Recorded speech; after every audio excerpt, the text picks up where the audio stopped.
Добрый день всем. Я надеюсь, что некоторые меня помнят. Я тут работала в проекте Евросоюза в 2014 году как раз по развитию системы управления, ориентированного на результат. Но вообще-то я не являюсь, собственно, глубоким экспертом по образованию. Моя биография просто привела меня от образования к общим системам управления.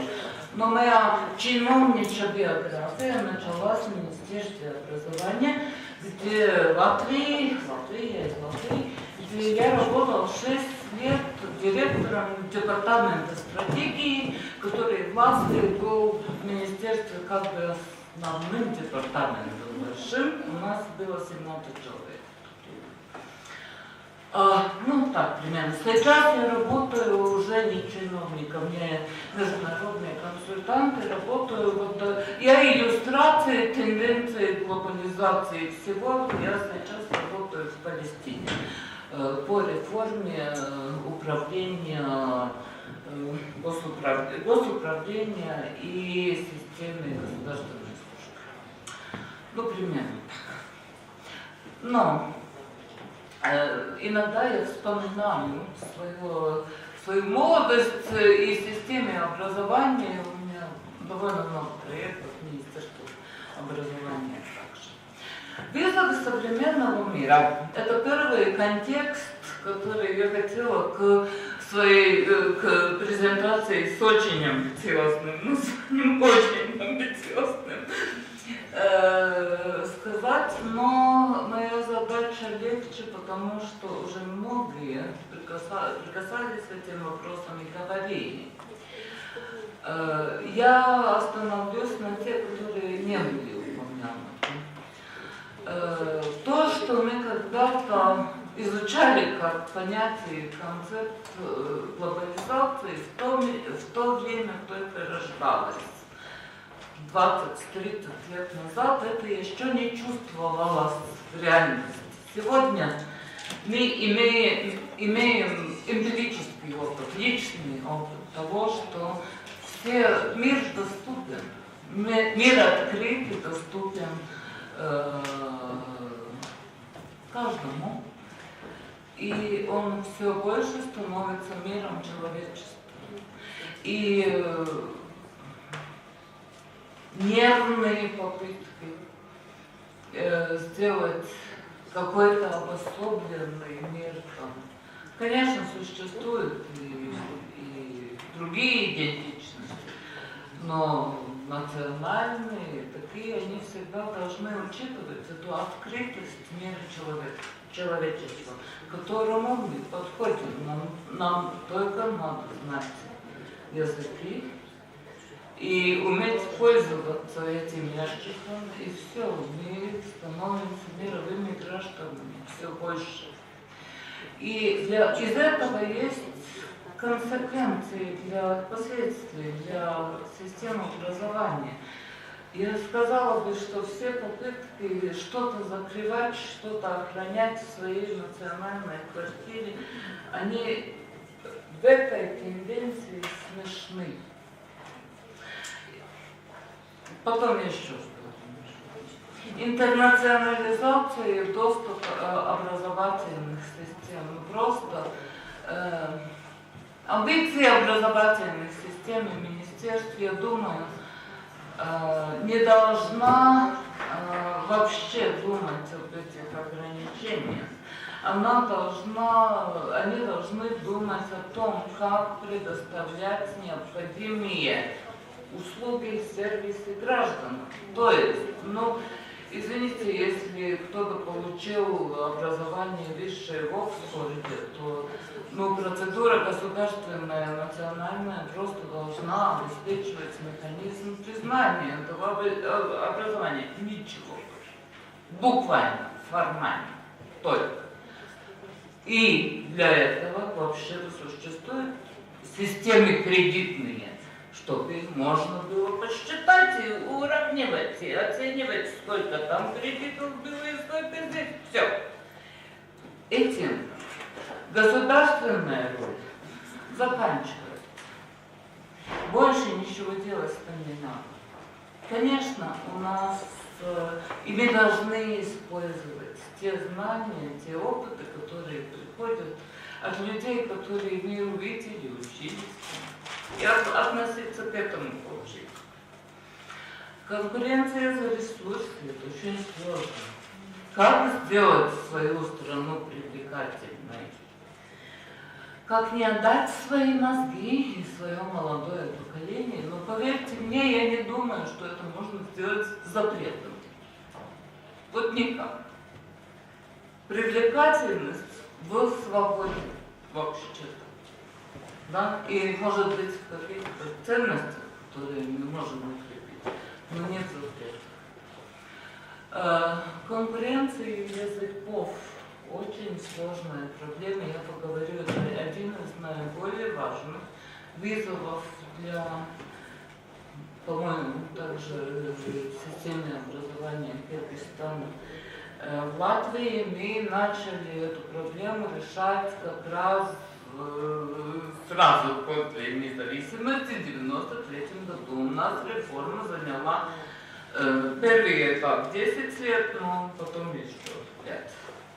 Но мы научили, мы вообще-то преобразовали систему школ, и у нас все-таки один язык обучения и школа меньшинств, и подход билингвального обучения. Я не говорю, что это единственная возможная модель, отнюдь нет, но билингвальное или трилингвальное в современном мире, будем честными, да, трилингвальное обучение – это необходимость. И основная идея этого вызова или ответа на этот вызов, оно в том, оно вообще-то скрывается в методике обучения языку. То есть недостаточно просто учить язык как предмет.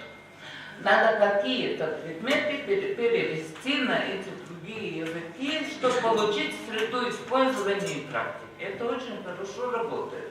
К тому же люди получают дополнительный интеллектуальный ресурс, работая с языками. Но сколько язык развивает мышление? Чем больше... Почему американцы? Потому что только на английском.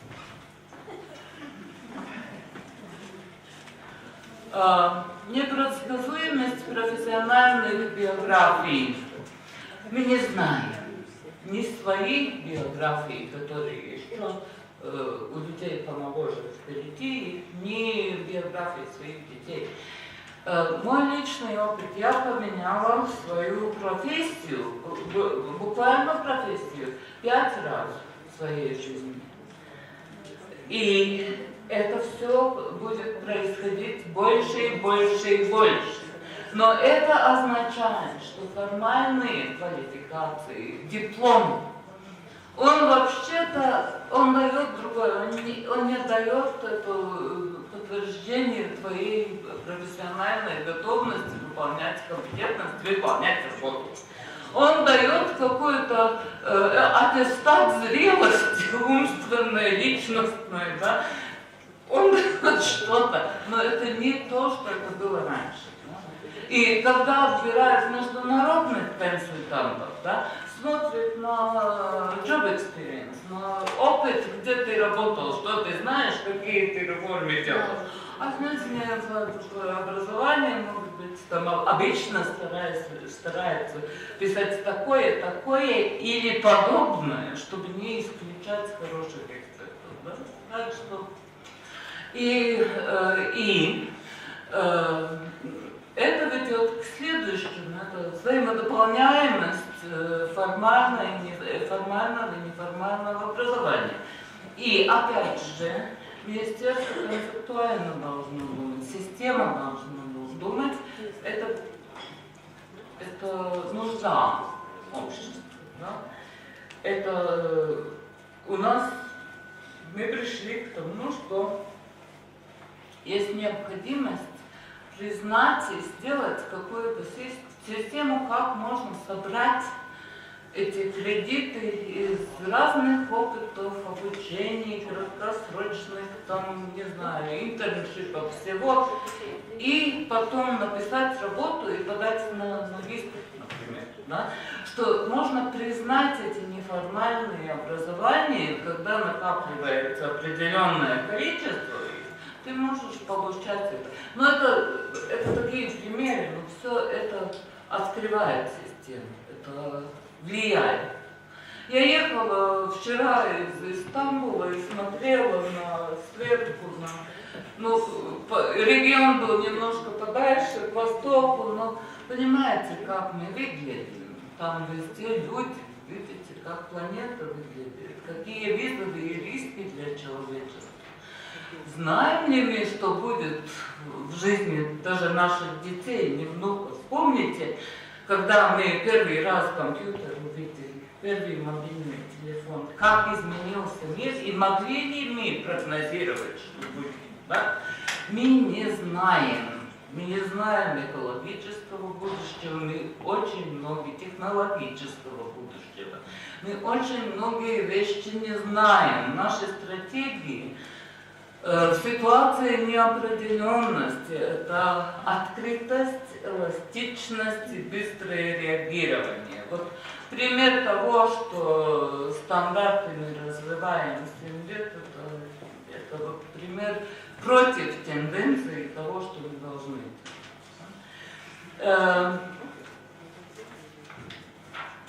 Переходя более точно к теме выступления, вызовы общие для человечества, ответ образовательных систем очень разный. Если мне надо определить, какие тренды в управлении образованием, чтобы не сказать совсем общие вещи, как, например, вовлечение партнеров общества, социальных партнеров и работодателей в процесс управления, что ясно, да? На таком уровне все в Киргизстане так же, как во всем мире. Да? Все реформы, которые являются в повестке дня Министерства и системы образования, они такие же, как в Европе, как в других частях мира, и там нечего особенно сказать. Поэтому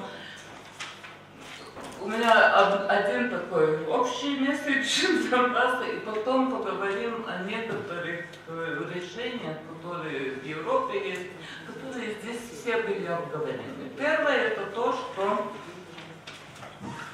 управление образованием — это в первую очередь управление. Да? Это управление переменами. То есть люди, которые этим прекрасным делом занимаются, они должны знать менеджмент.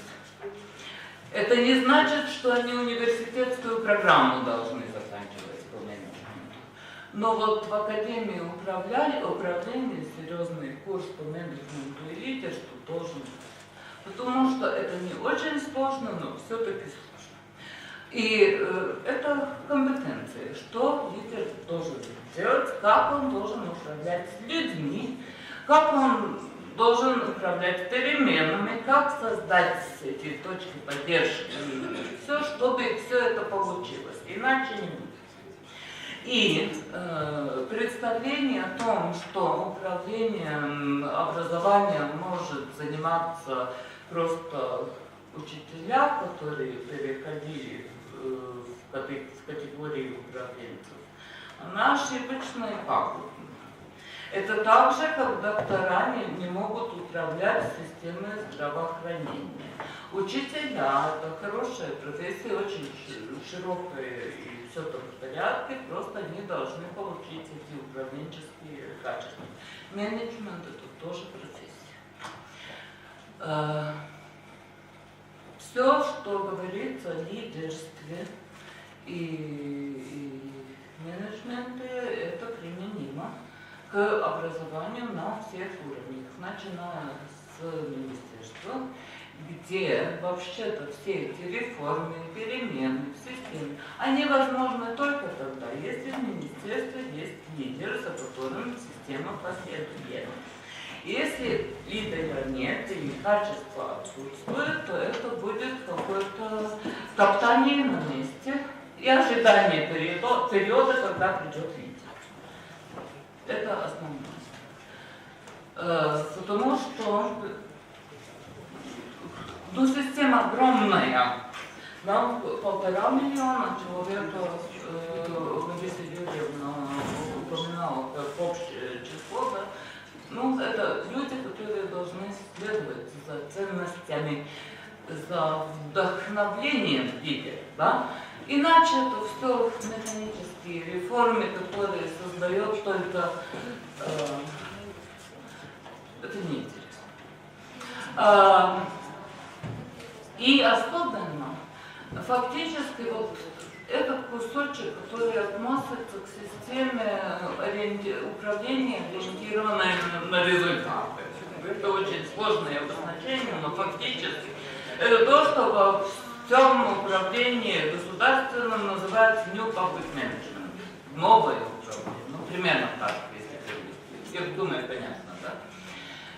И там все эти процессы содержатся. Эта идея совершенно простая. Это азбука, это вообще изначальная школа. Да? Там ничего сложного нет. Мы планируем, мы внедряем, мы достигаем что-то, оцениваем и потом опять планируем.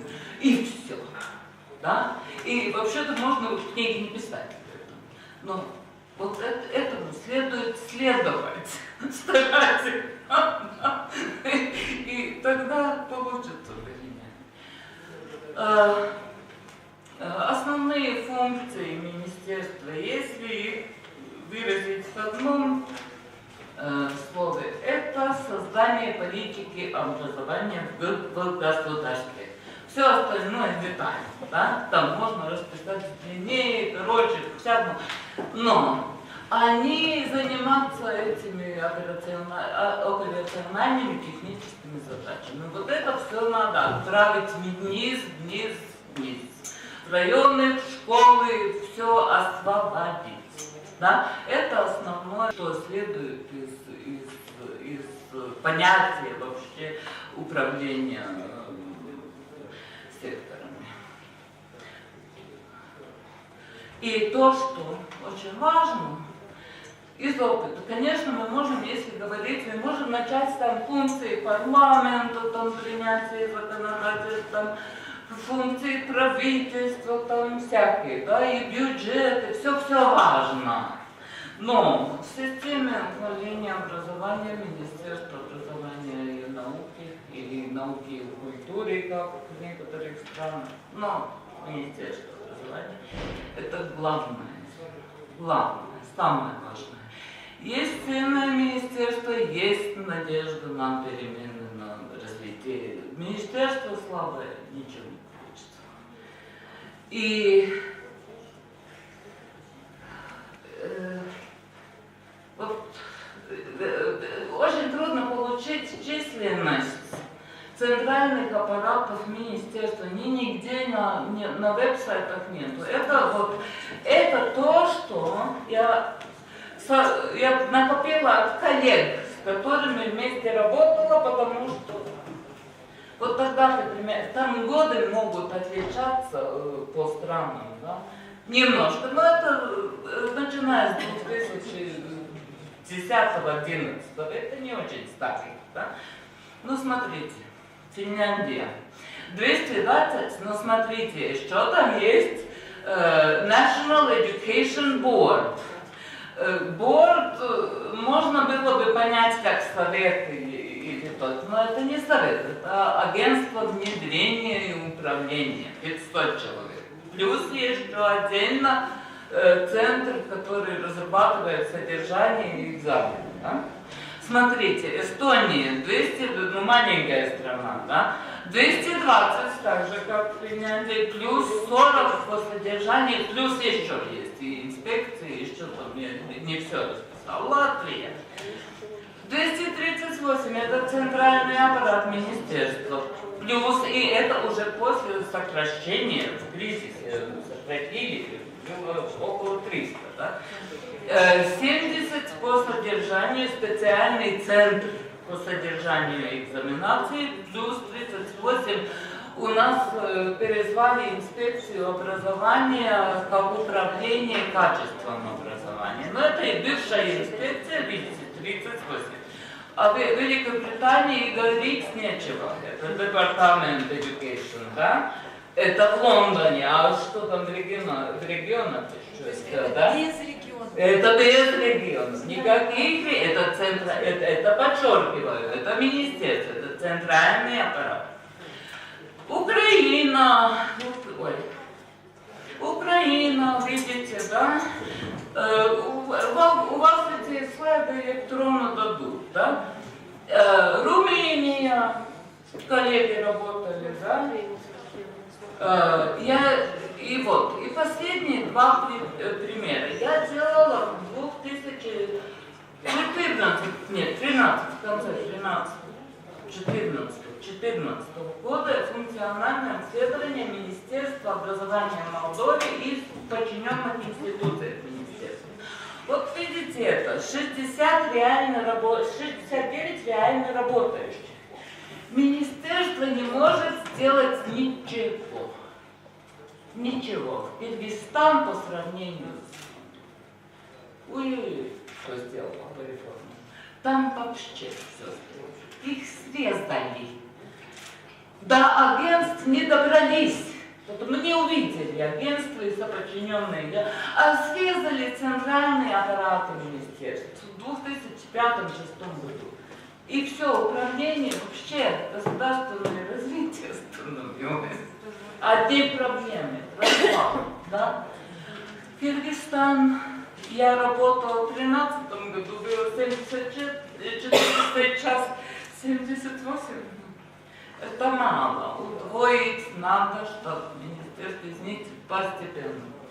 И в первую очередь планирование, разработку политики, аналитическую, не эту операциональную, техническую управление, а стратегическую. Анализ. Вот.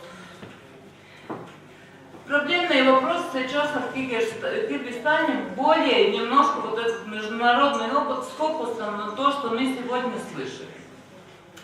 Вот стратегическое планирование. Ну, как были там 3 человека, так и сегодня 3 человека. Вот это не годится. Также отсутствие, и я сказала бы, отсутствие, кто в Киргизстане отвечает за реформу государственного управления. Это не вопрос Министерства образования. Система должна быть для всех министерств одинаковая. Планирование, внедрение, принятие решений, процедура согласования, чтобы все попали, также не государственники, чтобы могли консультироваться и давать свои предложения. Тут карикатура была хорошая, где поезд закона ушел, а там предложения бегут за ним. Да? Вот это то, это процедура этого должна быть установлена там. Да? И на государственном уровне, и для всех министерств. И я как слышала в 2014 году, что будет закон о стратегическом планировании, его нет, а все ждут, а проблемы в секторах есть. И что не хватает? Министерство образования, вот эти 3 человека, они молодцы. У вас есть стратегии, у вас есть планы внедрения и даже система мониторинга. То, что отсутствует углубленная форма концепции, в моем опыте понимания, она не разработана так, что она не дает углубленный анализ проблем. Вот, например, по развитию содержания школьного образования, особенно старшего, особенно средней школы. Я сказала, что там проблемный анализ, концепция должна быть более такая глубокая, чтобы это делать. Также аккредитация. Да? Это требует какой-то более уточенный инструмент, там нельзя просто стратегии. Задача ясна, но как, все равно не ясно, хотя она там достаточно. Да?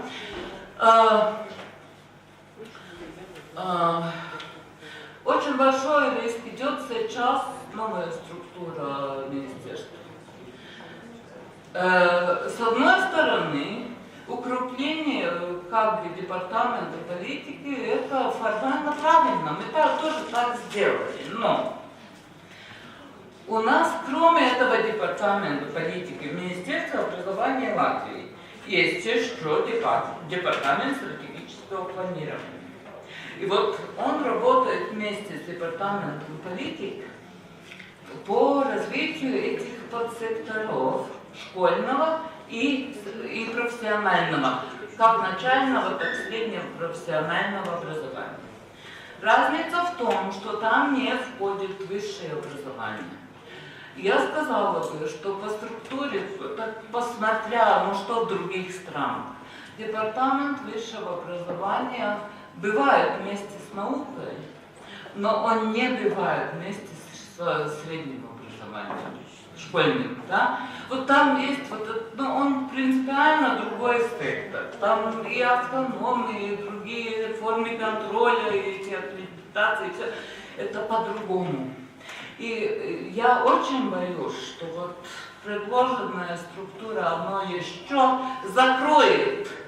Не будет видно этой стратегической работы, а высшее образование не получит тот статус, который должен быть при проблемах, которые вообще в секторе есть с высшим образованием. Это мои опасения. Перезагруженность министерства рутинными работами. Почему учебные планы школ должны поступать в министерство? Если есть стандарты, если есть требования, все это в законах и подзаконных актах. Работа инспекции посмотреть, что школа соблюдает, но школа не должна ехать в Бишкек и давать это на утверждение. Это одно из таких вопросов, там резерв времени и рабочей силы. Да? Пятый пункт неправильный, я не поняла. Я услышала, что есть, извините, это ошибка. Но вообще-то консультативные механизмы должны быть по каждому уровню, и по школьному, и по профессиональному, и особенно по высшему. И высшее образование вообще-то во многих странах имеет наиболее такой серьезный консультативный орган, вместе параллельно даже с министерствами есть советы высшего образования, не как советы, а как постоянно работающие институции. Можно это делать, можно не делать, но просто департамент. Содержание и экзаменации. Очень хорошо видеть, очень приятно удивлена, что все по стандартам двигается и вообще-то приняты основные стандарты школьного. Но дальше. Стандарт это первый шаг. Это очень правильно, что рамочный стандарт определяет, и это надо. Но дальше надо все предметное содержание должно быть изменено так, чтобы предметные содержания, методика, экзамены, учебники соответствовали этому рамочному стандарту. Вот и для этой работы нет механизмов, по-моему. И недостаточно, и не финансируется, и нет механизма, как работать с предметными учителями. У нас это ассоциации предметных учителей делают, да? И также нет мотивации, нет дополнительной какой-то денежки, которая дает тем, которые этим занимаются, потому что это серьезная работа. Да. И основная проблема в том, что я рекомендовала бы просто думать об агентстве под министерством, которое занимается содержанием и экзаменацией. Начиная, Молдова отчеркнулась, и начали они каких-то 12-15 человек там поставили. Это недостаточно, но все-таки лучше, чем ничего. И там донорскую помощь надо спрашивать. Знаете.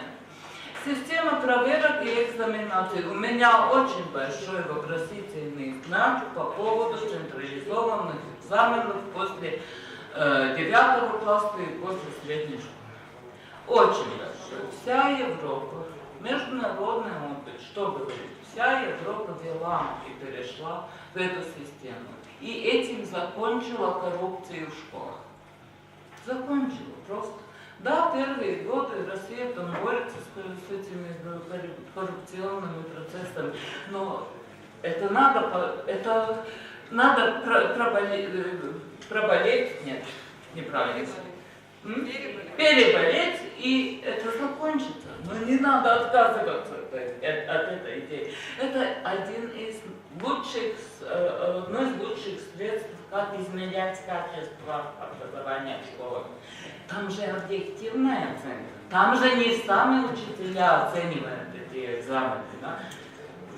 Не знаю, мы ввели 15 лет тому назад. Мы очень довольны. Мы получили такой инструмент, мы практикуем это.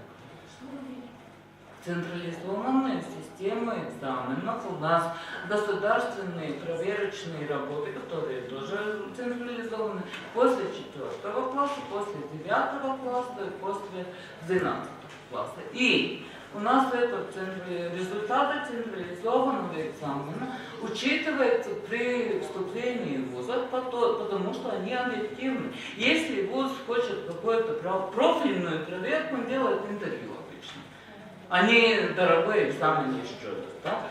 Ну, примерно так, но это важно, подумайте. Анализируется плюсы и минусы.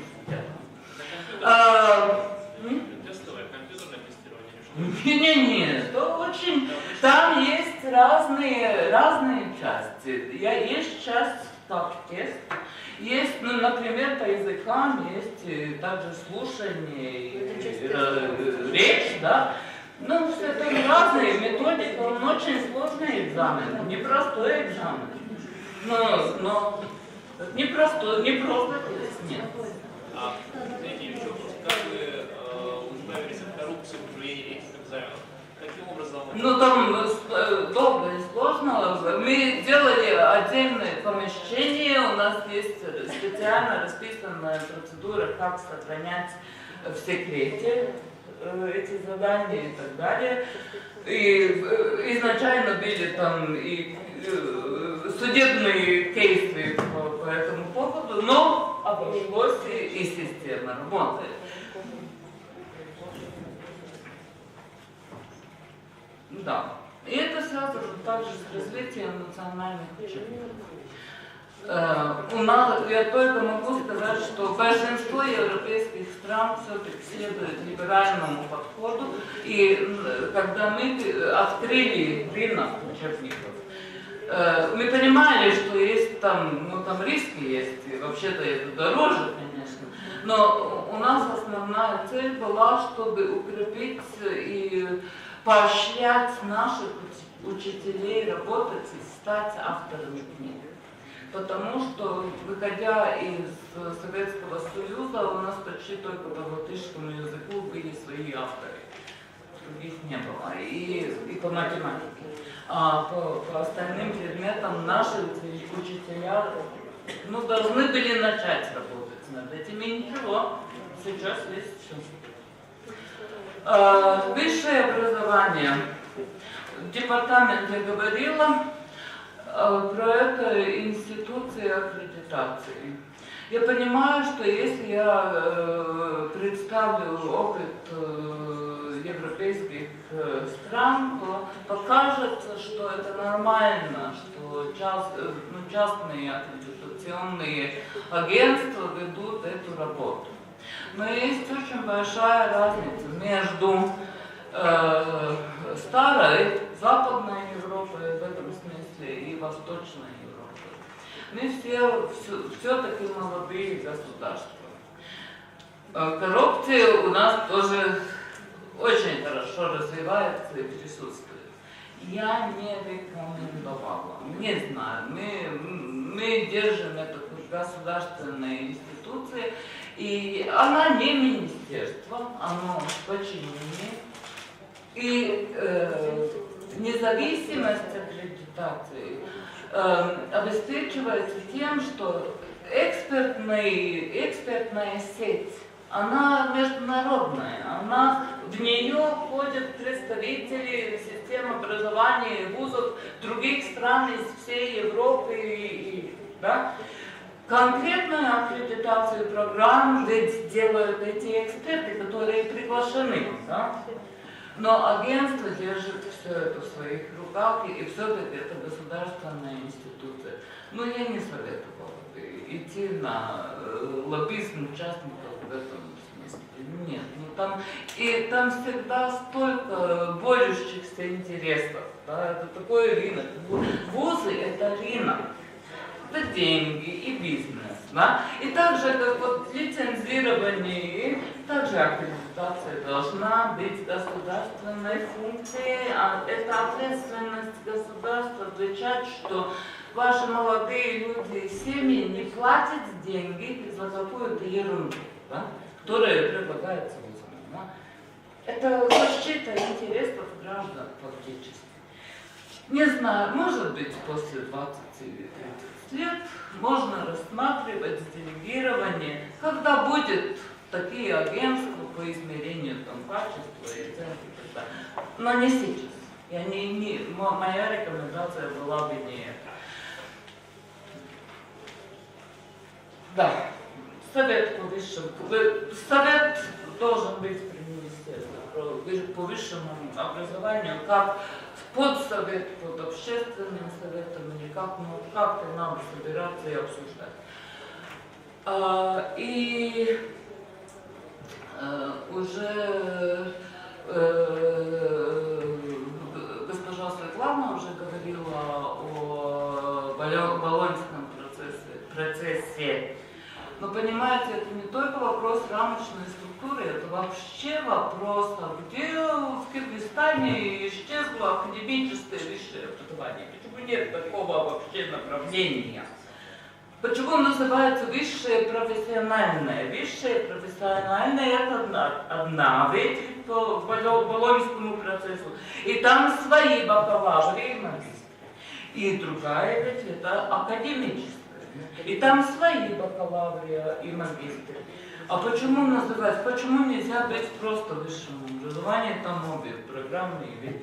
Я не понимаю. Мне это кажется странно. А это ведет к тому, что вот эту высшую профессиональную как-то братуют с средней профессиональной.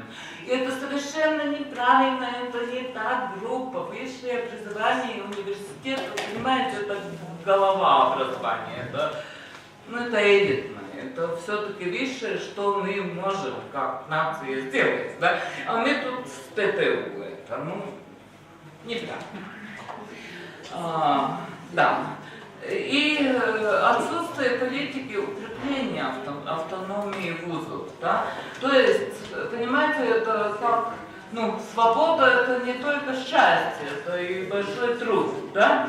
И вузы постепенно должны приучаться к этому труду самоуправления, что они сами должны создавать свои самоорганизующие структуры. Детский сад должен кончиться на уровне управления, и нечего ходить в министерство за учебными планами по вузовским программам. Это совершенно исключено, они сами должны это делать.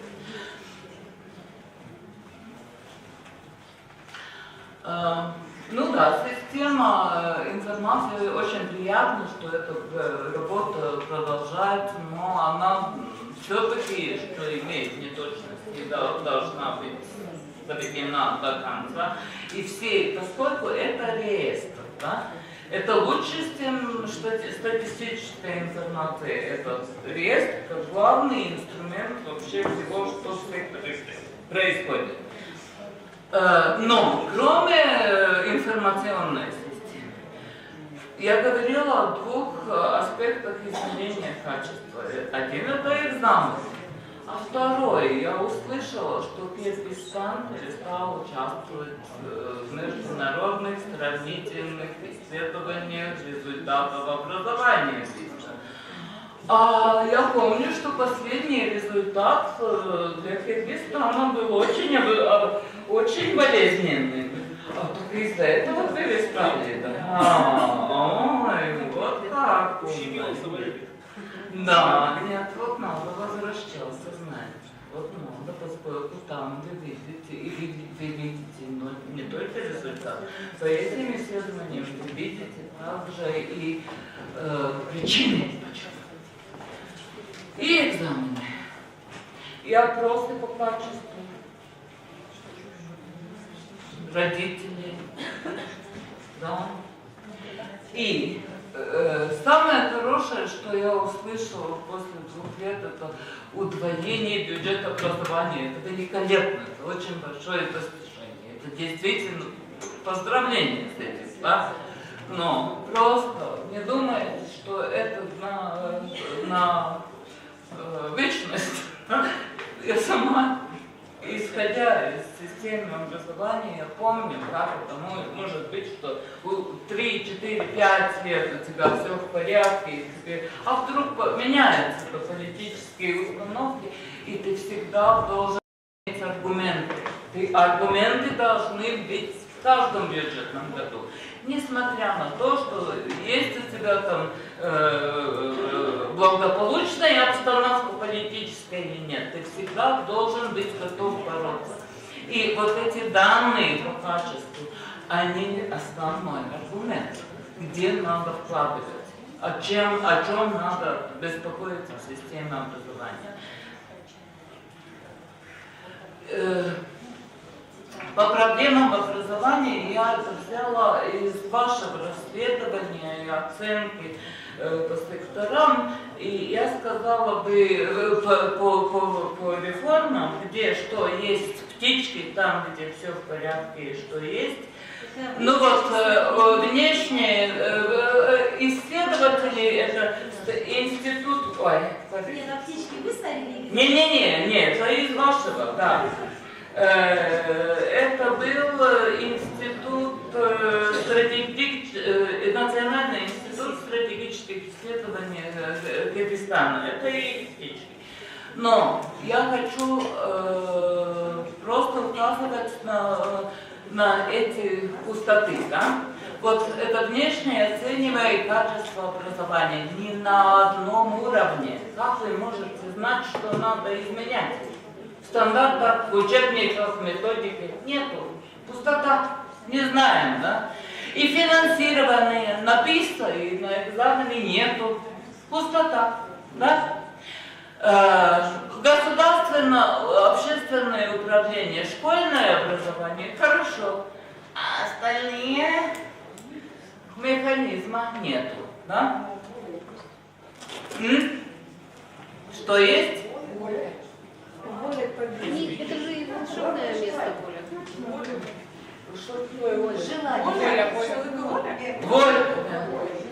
Желание есть, да. Желание есть, а где нет, да?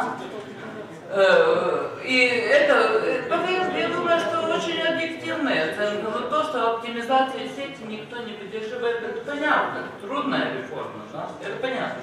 Но у меня вот эти, там я не удивляюсь, но здесь и здесь, да? И стандартизация, да? Финансирование для стандартизации, да? Это финансирование, последнее, предпоследнее, да? Нет, ничего нет. А как учителя, чтобы работать над содержанием стандартов, предметных стандартов, да? Они же тратят время, это же работа, это не так. Там должно что-то быть, механизм. Скорого будущего вопросы. Уже, вы видите, при открытости вы должны будете конкурировать. Вы уже конкурируете в регионе, но и также с нами, и с Европой. К нам приезжают из Средней Азии очень много, и не надо, мы не закрываемся. Политика языков, мы говорили, модернизация подготовки учителей, да, но от этого все зависит, учитель главный босс вообще в системе образования. Да. И создание каналов, и просто какая-то, ну не знаю, создание идей, что можно сделать, чтобы подвинуть систему образования, сделать ее более современной, более открытой, более неконсервативной, потому что я кончила школу, я писала в газете статью, мне спросили образование, у меня сравнение школы было, знаете, какое? Школа — это тюрьма. Через 20 лет мой сын повторил, не зная, что я это писала, повторил это, школа — это тюрьма.